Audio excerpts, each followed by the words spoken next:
जय श्री राम। तो पिछली वीडियो में हमने पढ़ा था धारा और अनुगमन वेग के बीच में संबंध I बराबर NEAVD। ये हम एक फॉर्मूला निकाल के लाए थे विद्युत धारा और VD अनुगमन वेग के बीच में रिलेशन का। दूसरी चीज हमने अनुगमन वेग और विद्युत क्षेत्र के बीच में भी रिलेशन निकाला E टाउ पोन M।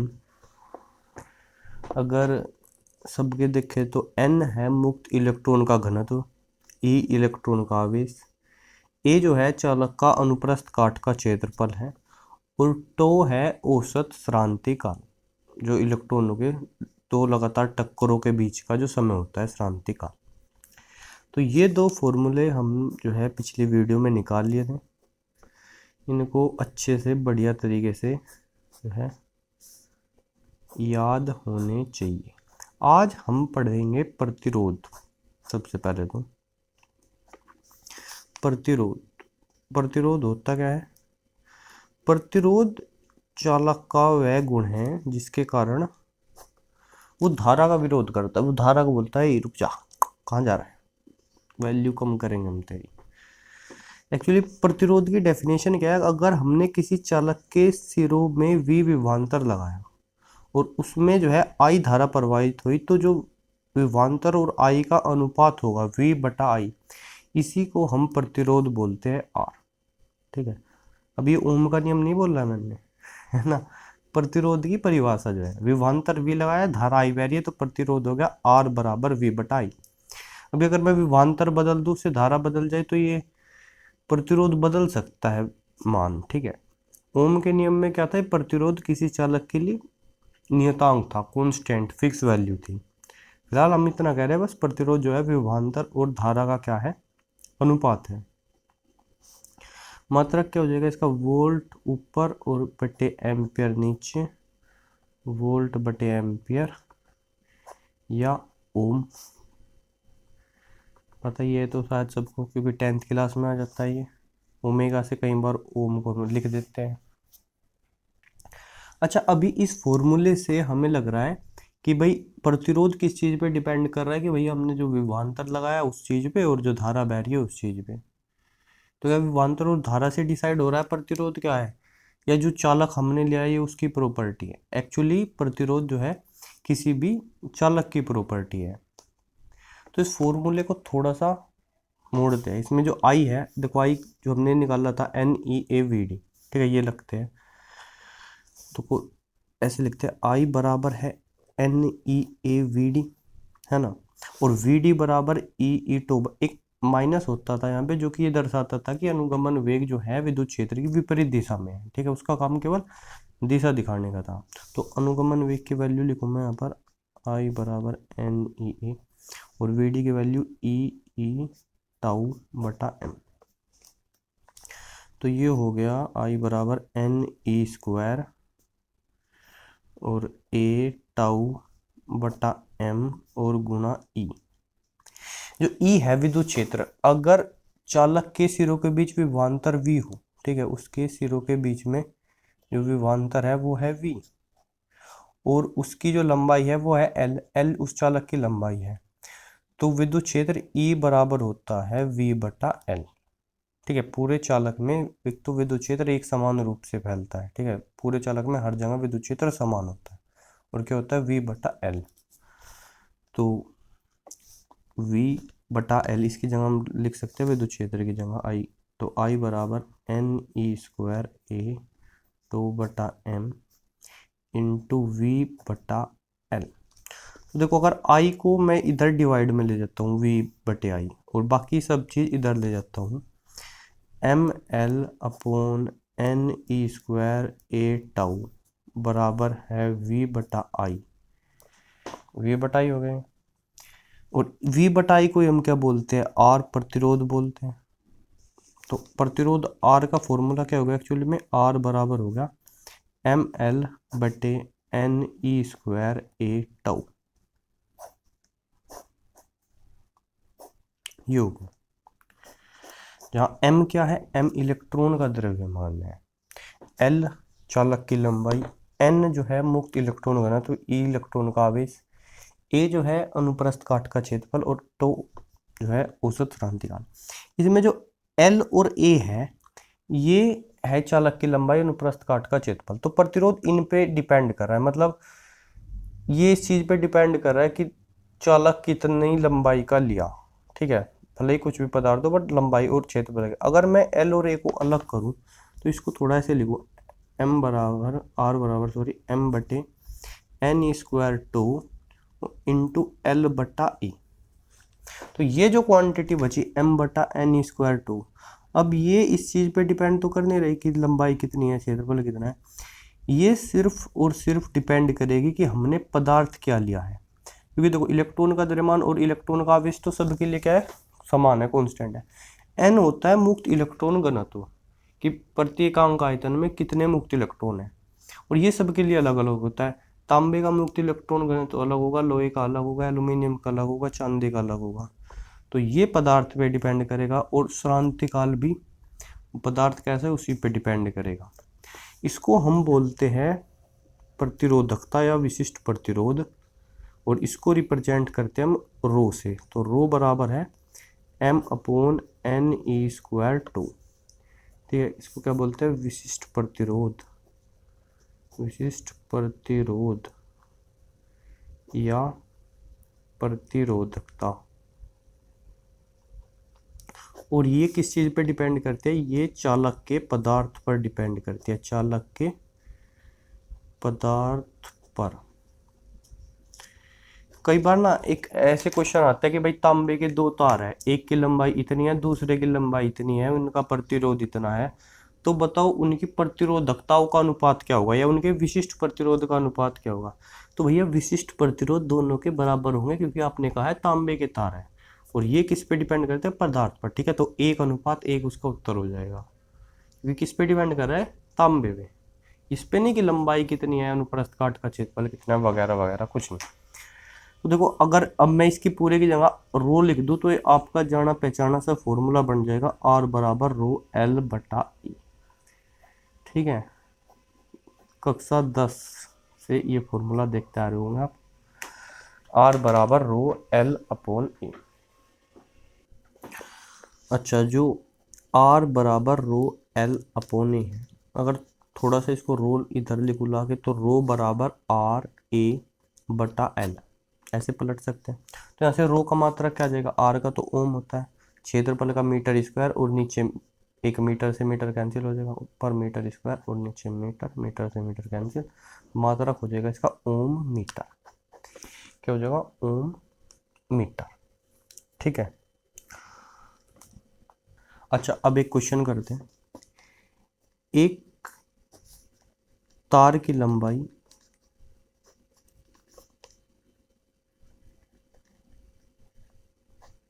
1 मीटर है तथा इसकी त्रिज्या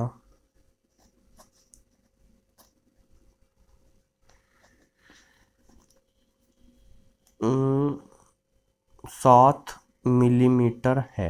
इसकी त्रिज्या जो है 7 मिलीमीटर है। यदि इसका प्रतिरोध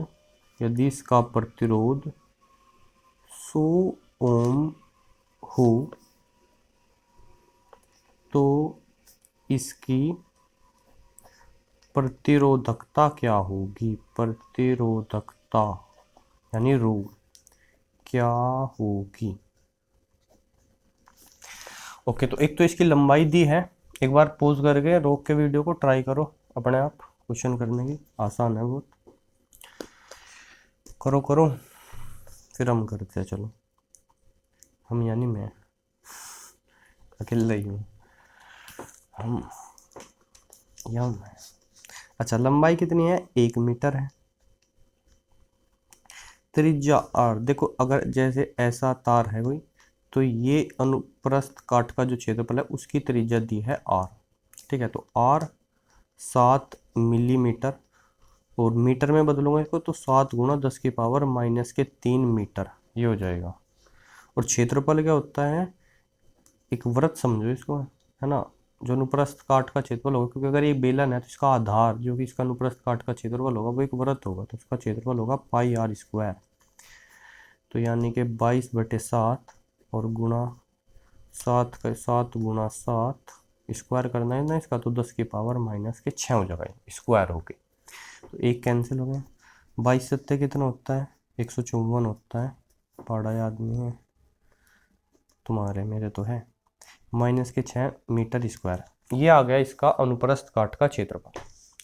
ठीक है, लंबाई 1 मीटर है। प्रतिरोध है भैया 100।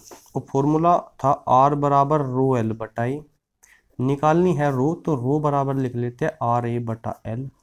तो ये 100 तो ये हो गया प्रतिरोध गुणा क्षेत्रफल A है 154 गुणा 10⁻⁻6 और बटे L तो 1 मीटर है ही है, तो ये हो जाएगा 154 गुणा 10⁻⁻4 ओम मीटर, या फिर 1.54, 2 पॉइंट इधर आ जाएंगे तो 10⁻⁻2 ओम मीटर, ये हो जाएगा रू। ठीक है, एक नज़र और मार लो पूरे पे, फिर दूसरा सवाल करते हैं। तो अगला सवाल है कि एक तांबे के तार में 1 एम्पियर की धारा, बोले तो करंट, बह रहा है या रही है तथा इसका अनुप्रस्थ काट का क्षेत्रफल, अनुप्रस्थ काट का क्षेत्रफल कितना ले भैया, 1 या 2 मिलीमीटर स्क्वायर है। मिलीमीटर है, मिलीमीटर स्क्वायर है। तार में विद्युत क्षेत्र को शॉर्ट में लिख देते हैं ई, ज्ञात कीजिए। और रो की वैल्यू दी है तांबे के लिए 1.7 गुणा 10⁻⁻8 ओम मीटर। तो देखो क्या क्या वैल्यू है मेरे पास। एक तो धारा की वैल्यू है I बराबर 1 एम्पियर में, ठीक है। एक इसका क्षेत्रफल है A बराबर 2 मिलीमीटर स्क्वायर।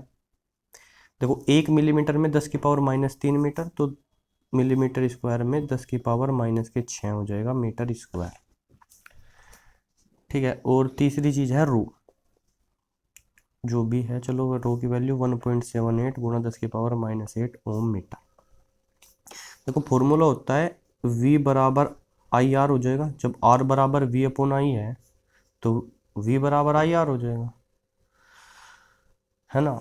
और हमने बताया था V बराबर क्या होता है, E गुणा L, सॉरी E बराबर विद्युत क्षेत्र E बराबर V/L था, है ना। तो V बराबर E गुणा L हो जाएगा, तो ये E गुणा L की वैल्यू है। तो E की वैल्यू क्या हो जाएगी, विद्युत क्षेत्र की हो जाएगी IR/L। और R क्या होता है, प्रतिरोध, I/L, तो साइड में करो।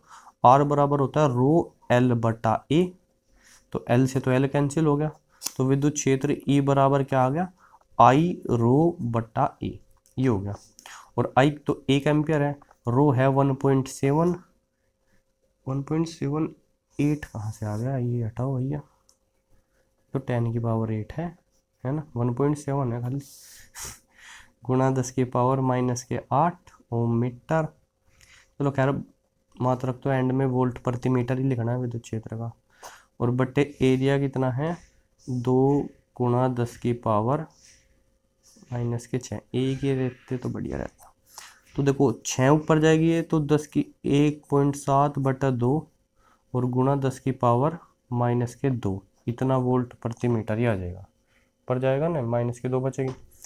तो 17 से को 2 से भाग करें तो कितना आता है, 8.5 आता है, तो ये आ जाएगा 0.85, 85 दूनी 170 गुणा 10⁻⁻2 वोल्ट प्रति मीटर, ये विद्युत क्षेत्र होगा। फिर से देख लो, V बराबर IR होता है, और V की वैल्यू हम लिख सकते हैं E गुणा L। चालक की लंबाई गुणा विद्युत क्षेत्र, क्योंकि ई बराबर वी बटा एल होता है। तो एल को लेके डिवाइड में ई बराबर हो गया आई आर बटा एल, और आर बराबर होता है रो एल बटा ई, तो एल सी एल कैंसिल हो गया, ई बराबर हो गया आई रो बटा ई। तो सब ये भी बढ़िया फॉर्मूला बन गया है। हाँ मजा आ गया। अच्छा अच्छा अच्छा, ये तो मस्त फॉर्मूला बना। देखो आई बटा ए क्या होता है, आई बटा ए क्या होता है, आई बटा ए तो धारा घनत्व होता है। तो हम कहेंगे ई बराबर ओ जे धारा घनत्व इंटू रो, या फिर हम कहेंगे जे बराबर ई बटा रो, और एक बटा रो जो है, एक बटा प्रतिरोधकता, इसको बोलते हैं विशिष्ट चालकता सिग्मा। तो जे बराबर है सिग्मा ई, जे बराबर सिग्मा ई, और वी बराबर आई आर। ये दोनों एक ही चीज है, घूम फिर के वी बराबर आई आर से ही तो ये जो आ गया सिग्मा बराबर जे बराबर सिग्मा ई।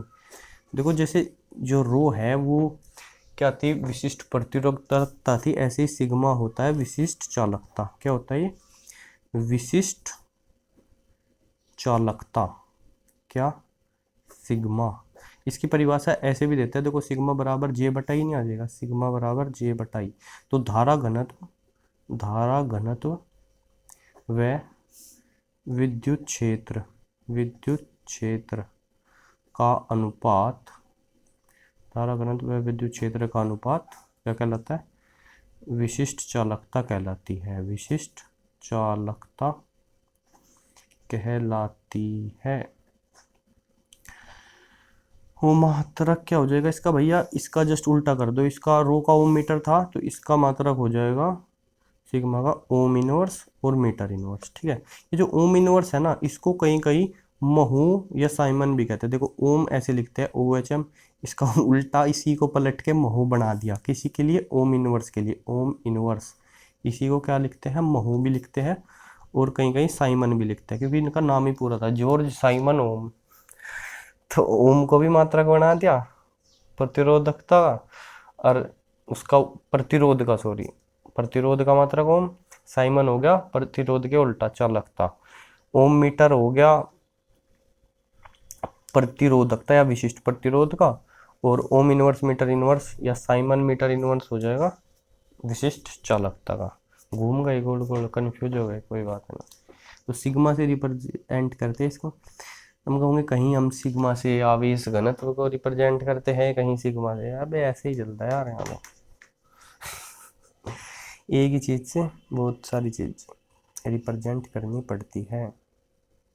ओके, देख लो एक बार और ये पूरा ऊपर तक सारा क्वेश्चन, फिर आगे चलेंगे।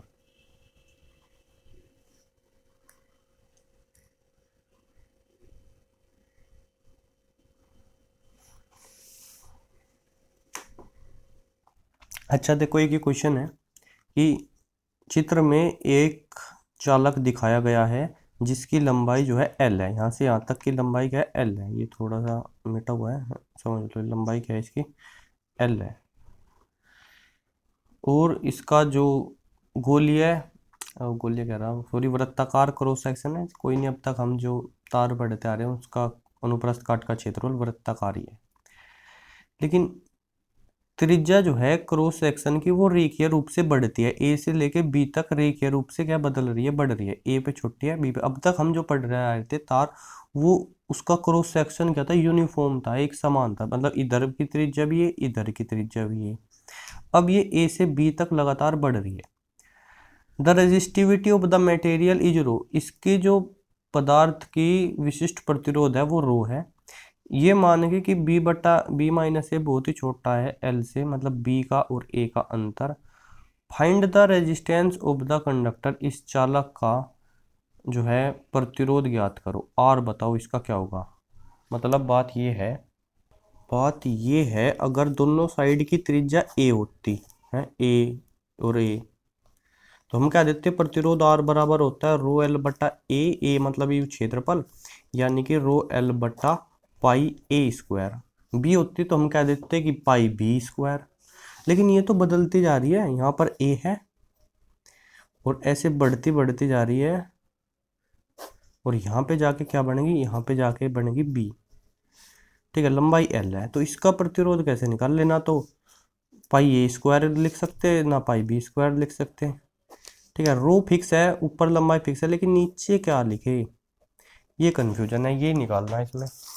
ठीक है, तो भाई ये सवाल हमें करना पड़ेगा। बढ़िया सवाल है ये, जेई एडवांस में था शायद, कह नहीं सकते। चलो तो एक बढ़िया सा सुंदर सा चित्र बनाया जाए पहले तो इसका। जिन जिन जिन जिन जिन जिन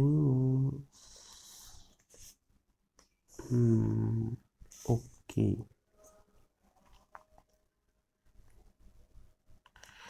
तो देखो इधर जो त्रिज्या है a है, और इधर जो त्रिज्या है वो कितनी है, वो है b।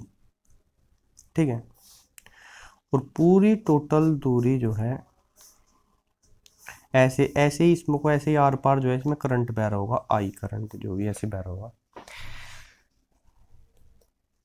अगर मैं इसके ये से रहा, पूरी लंबाई l है इसकी, अगर मैं यहाँ से कोई भी x दूरी लेता हूँ, यहाँ से कोई भी x दूरी ली डिस्टेंस, तो वहाँ पे त्रिज्या जो होगी ना तो वो a है ना वो पूरी b है, रेखीय रूप से बढ़ रहा है, वो कुछ भी हो सकती है पता नहीं, तो हम बोलेंगे कि वो r होगी, है ना। यहाँ पे त्रिज्या इससे r दूरी x दूरी पे त्रिज्या जो होगी वो होगी r।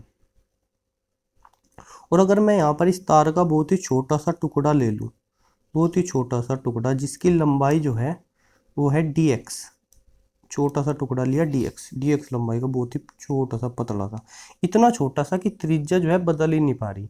मैं त्रिज्या को कह सकता हूँ कि लगभग त्रिज्या r ही है। ठीक है, इस टुकड़े की तार की, और लंबाई ली है इसकी dx। ठीक है, ये पूरा लिया है यहाँ से यहाँ तक का, यहाँ से यहाँ तक का पूरा तार है, पर लंबाई ये समझो लंबाई बहुत छोटी है, बिजली ऐसे निकल के जा रही है धारा। ठीक है, और लंबाई इसकी बहुत ही छोटी है।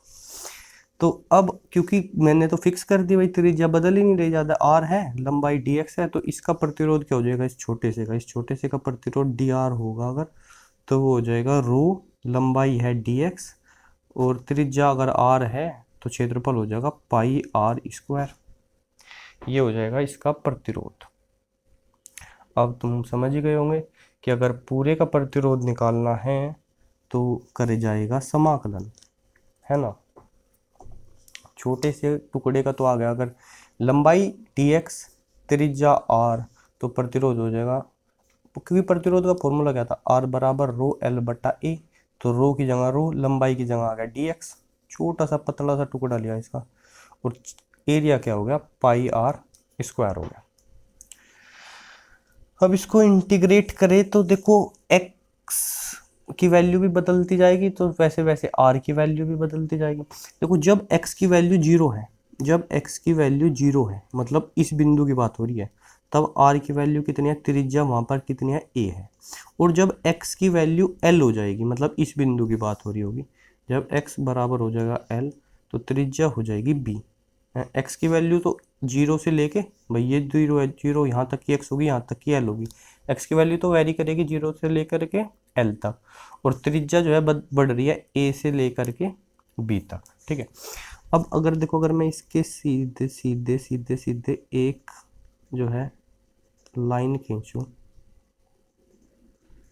तो मैं कह सकता हूँ ये दूरी a है और वो पूरी b है, तो ये जो ऊपर बचेगी वो बचेगी b माइनस ए। वो कितनी बचेगी, b माइनस ए बचेगी ऊपर ये वाली। इसको थोड़ा सा अलग जगह चित्र बनाते हैं इसका, देखो कैसा चित्र है ये, कैसो मेरो चित्र। देखो ये दूरी तो है टोटल l, यहाँ से यहाँ तक, ये ऊंचाई जो है ये है b माइनस ए, ओके, और ये इसको ऐसे मिला रखा है।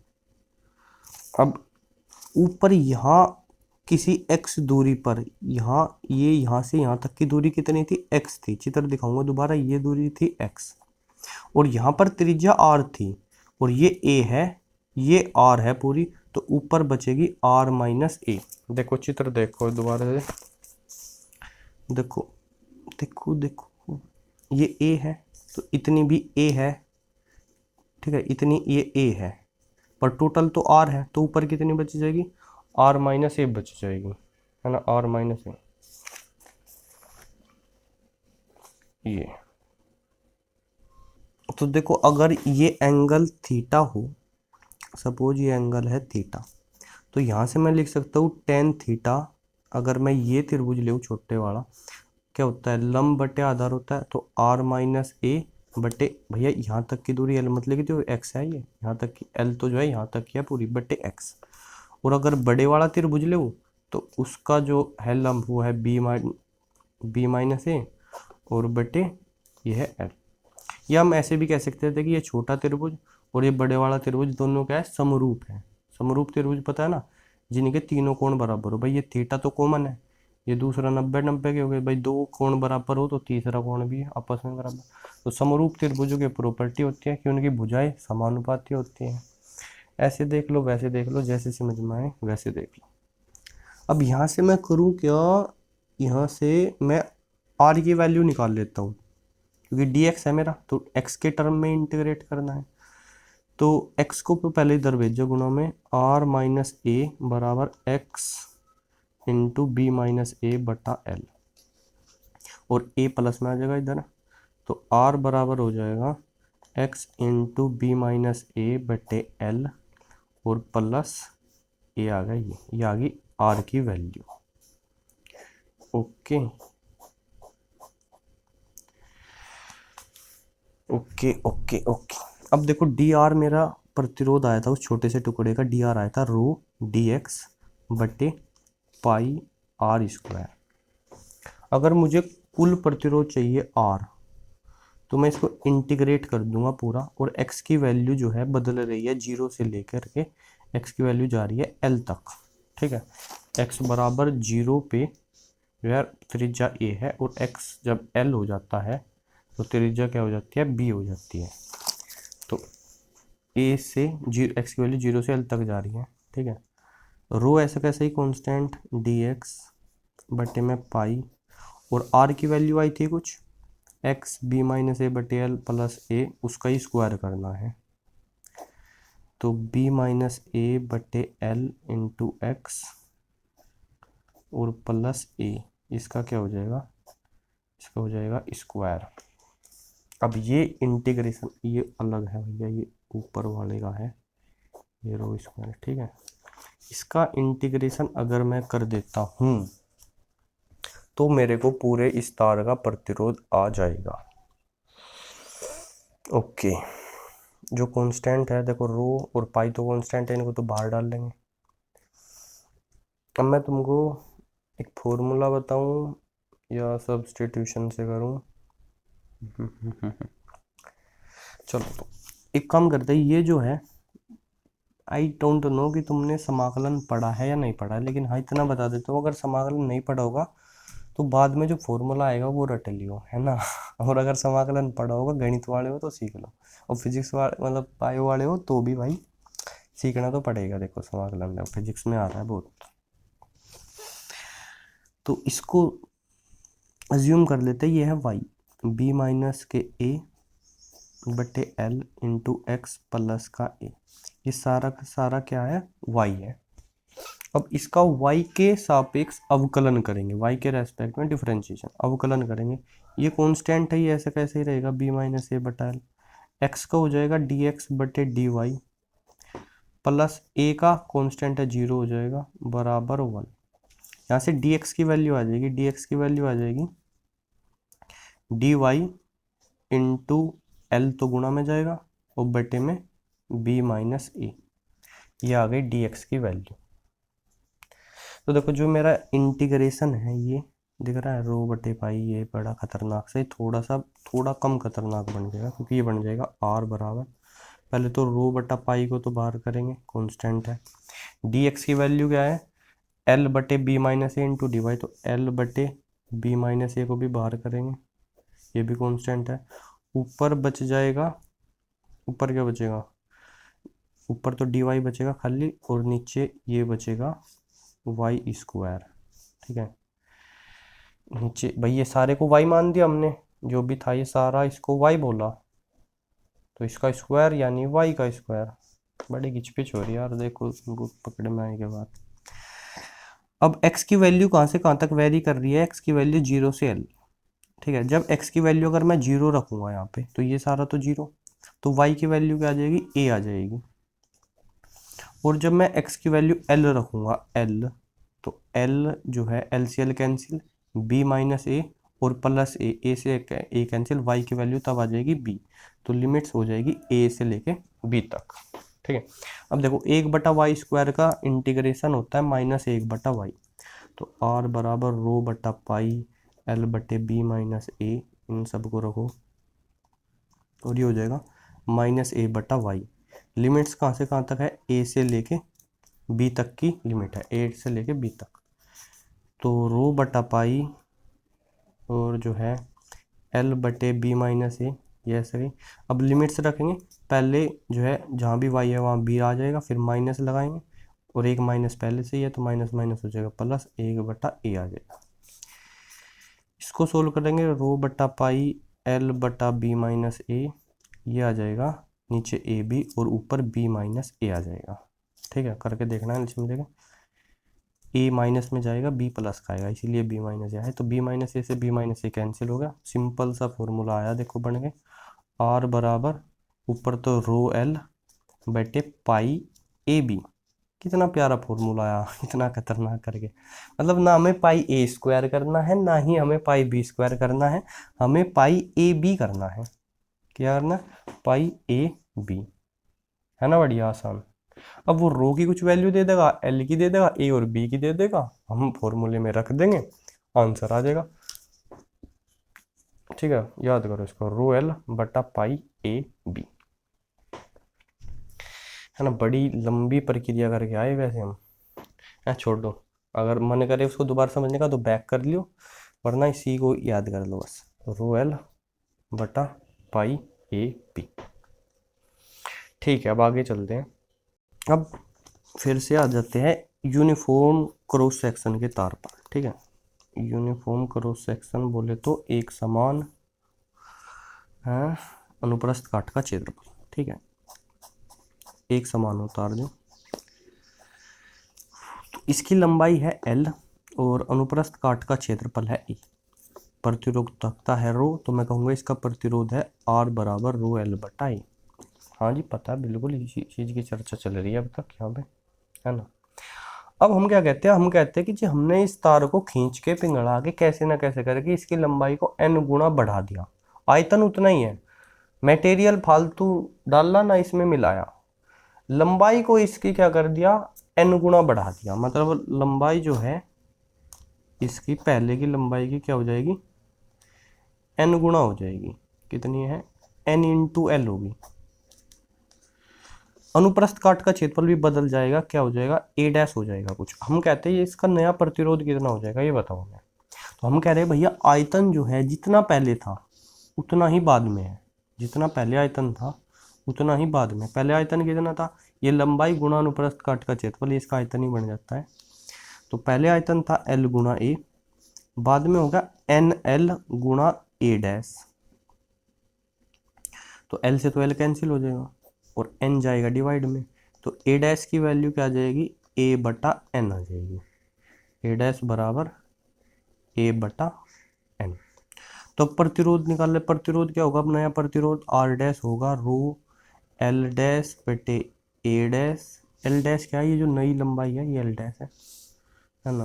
तो रो नई लंबाई कितनी है, एन एल है, और नया अनुप्रस्थ काट का क्षेत्रफल a बटा n है, a बटा n था ना, a बटा n ये रहा, तो n ऊपर चला जाएगा, तो ये हो गया n square into rho L बटा ए। यानी जो पहले प्रतिरोध था रो एल बटा ए, उसका कितना गुना हो गया, n स्क्वायर गुना हो गया, तो नया प्रतिरोध r डैश हो गया n स्क्वायर गुना पुराना प्रतिरोध।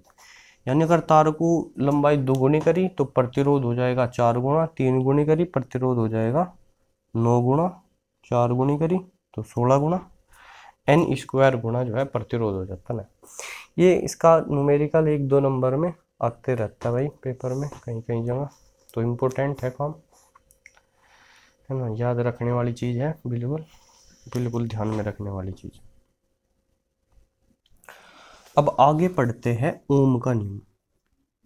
ओम का नियम तुम कहोगे हमें तो पहले ही पता है क्या होता है ओम का नियम, फिर भी देख लेते हैं यार थोड़ा बहुत तो, कुछ ना कुछ। ओम का नियम, ओम का नियम क्या होता है? अगर चालक की भौतिक अवस्थाएं ना बदले, उसका तापमान, उसकी आयतन, उसकी लंबाई वगैरह, जो कुछ है वो सब ना बदले, वो बिल्कुल वैसा का वैसे ही रहे, उस पर दाब कुछ भी ना बदले, सब कुछ सेम रहे, अगर यानी कि चालक की भौतिक अवस्थाएं, भौतिक अवस्थाएं ना बदले,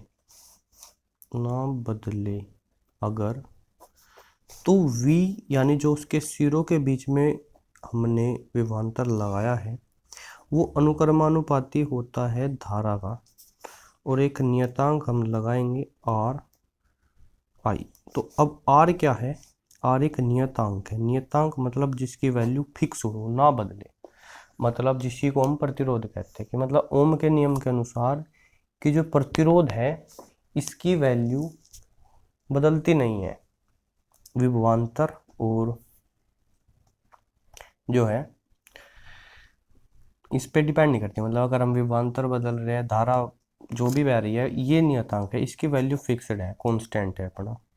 और ये चीज सत्य है धात्विक चालकों के लिए, धातुओं के लिए ये चीज सत्य है, ठीक है। किस पे अप्लाई होता है? धात्विक चालकों के लिए, धात्विक चालकों के लिए बात सही है, बिल्कुल सच है, मान लेंगे कि भैया V जो है वो अनुक्रमानुपाती आई के, और R जो है नियतांक है, अगर चालक की भौतिक अवस्था नहीं बदल रही। लेकिन जब उसमें धारा बहती है, तापमान बढ़ता है तो प्रतिरोध भी बढ़ता है, ठीक है। ये चीज़ भी हमें पढ़नी है कि जब तापमान बढ़ेगा तो तापमान बदलने से क्या होता है? प्रतिरोध बदल जाता है, बढ़ जाता है।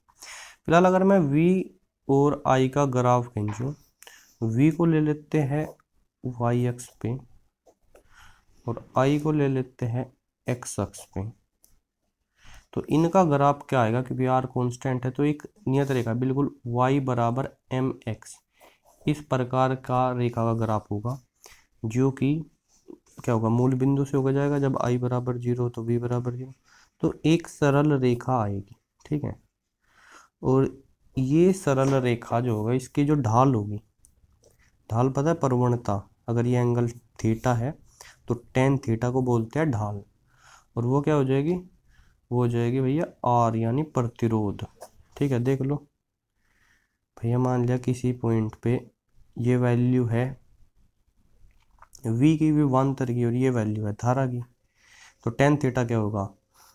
टेन थीटा होगा भैया, सामने जो है लंब बटे आधार, लंब कौन है? V, और आधार कौन है? I, और V बटा I कौन है? V बटा I तो R है प्रतिरोध, V बटा I R हो जाएगा यहाँ से, देखो। तो ढाल क्या हो जाएगी इसकी? ढाल होगी प्रतिरोध, VI ग्राफ की ढाल प्रतिरोध, एक सरल रेखा है, ठीक है।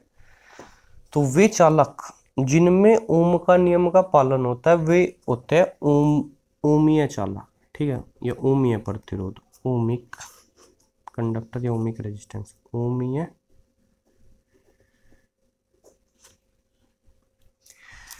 और जो ओम के नियम का पालन नहीं करते वो है अनोमीय, अनोमीय प्रतिरोध। जैसे कि हम जब अर्धचालक पढ़ेंगे सेमीकंडक्टर्स, तो उसमें पढ़ेंगे पीएन जंक्शन डायोड वगैरह वगैरह, तो उनका जो है VI कर्व कुछ इस तरीके से होगा, इधर V है और इधर I है, ठीक है। तो ऐसे होगा, एकदम से फिर बढ़ेगा, फिर सैचुरेट हो जाएगा, तो इस तरीके का ग्राफ होता है, एक सरल रेखा नहीं होती। ये किसके लिए? पीएन संधि डायोड, ठीक है। अर्धचालकों में भी कुछ मतलब सीधा ग्राफ नहीं होता उनका भी। तो लगभग ओम का नियम किस पे लगता है? चालकों में। और चालक में भी जैसे जैसे हम जो है धारा बढ़ती है उसमें, तो उसका प्रतिरोध बढ़ता है, मतलब टेम्परेचर बढ़ता है धारा बढ़ने से, और टेम्परेचर उष्मा हीट बढ़ती है तो प्रतिरोध बदल जाता है। और ओम का नियम लागू तभी होता है जब भौतिक अवस्था ना बदले। अब टेम्परेचर बदल रहे हो तो ये तो गड़बड़ होगी। एक क्वेश्चन बहुत आता है यूपी बोर्ड में, तो टॉर्च के बल्ब के लिए आई और वी का ग्राफ बनाना। ठीक है, तो इधर आई है और इधर वी है, तो वो ग्राफ कुछ इस तरीके से होता है। ये है टॉर्च का बल्ब, टॉर्च का बल्ब।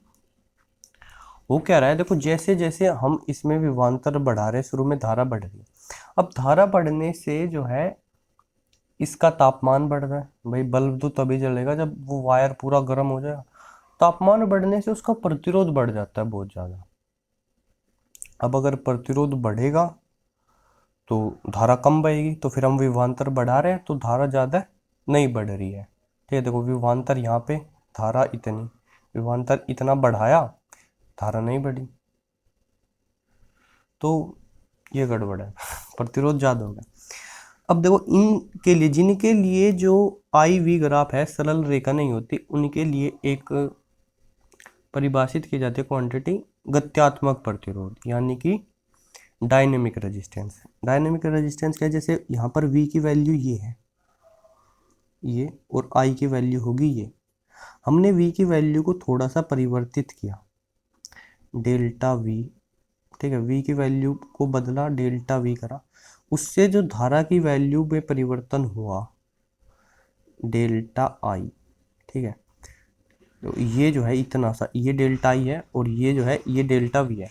तो गत्यात्मक प्रतिरोध होता है, गत्यात्मक प्रतिरोध, इसको अंग्रेजी में बोलते हैं डायनेमिक रेजिस्टेंस, वो होता है डेल्टा वी बटा डेल्टा आई, बिना सजरा के। अच्छा, जो ओम का नियम हमने पढ़ा है, वी बराबर आई आर, जिसमें आर नियतांक है, इसमें देखो विभवांतर अदिश राशि है, प्रतिरोध अदिश है, धारा अदिश है, तो ये अदिश रूप में है। इसको हम सदिश रूप में, वेक्टर फॉर्म में भी लिख सकते हैं। देखो अभी दिखते हैं, देखो v बराबर आई आर, हम विभवांतर को लिख सकते हैं, अगर चालक की लंबाई l है तो विद्युत क्षेत्र गुणा l, और I इंटू प्रतिरोध को लिख सकते हैं, आर को रो एल अपॉन ए, तो l से तो l कैंसिल हो गया, और I अपॉन ए होता है धारा घनत्व, तो E बराबर J इंटू रो, या फिर E वेक्टर बराबर J वेक्टर इंटू रो। अब 1/रो हो जाएगा सिग्मा विशिष्ट चालकता, यानी J वेक्टर बराबर सिग्मा E वेक्टर, इसको इधर भेज देंगे भाग में। ठीक है, तो 1/रो क्या हो जाता है, सिग्मा विशिष्ट चालकता, ये विशिष्ट प्रतिरोधकता, तो J वेक्टर बराबर सिग्मा E वेक्टर। ये भी ओम का ही नियम है, ओम का ही नियम है, ओम का ही नियम है।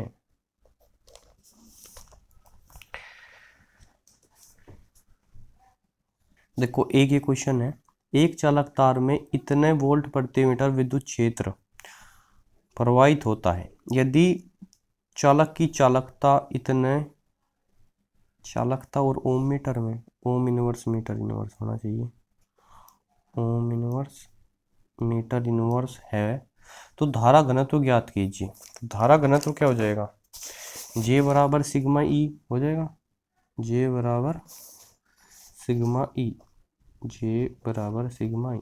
तो सिग्मा की वैल्यू यानी चालकता की वैल्यू कितनी है, 2 गुणा 10 की पावर -8, 2 गुणा 10 की पावर -8, और विद्युत क्षेत्र कितना था, 20 गुणा 10 की पावर -5, तो ये हो जाएगा 2 दूनी 4, और जो है -13, और यहाँ पर एक है तो -4 गुणा 10 की पावर -12 एम्पियर बटा मीटर स्क्वायर। धारा घनत्व का मात्रक आई बटा एन, तो एम्पियर बटा मीटर स्क्वायर, जे बराबर होता है आई बटा ए, एम्पियर बटा मीटर स्क्वायर।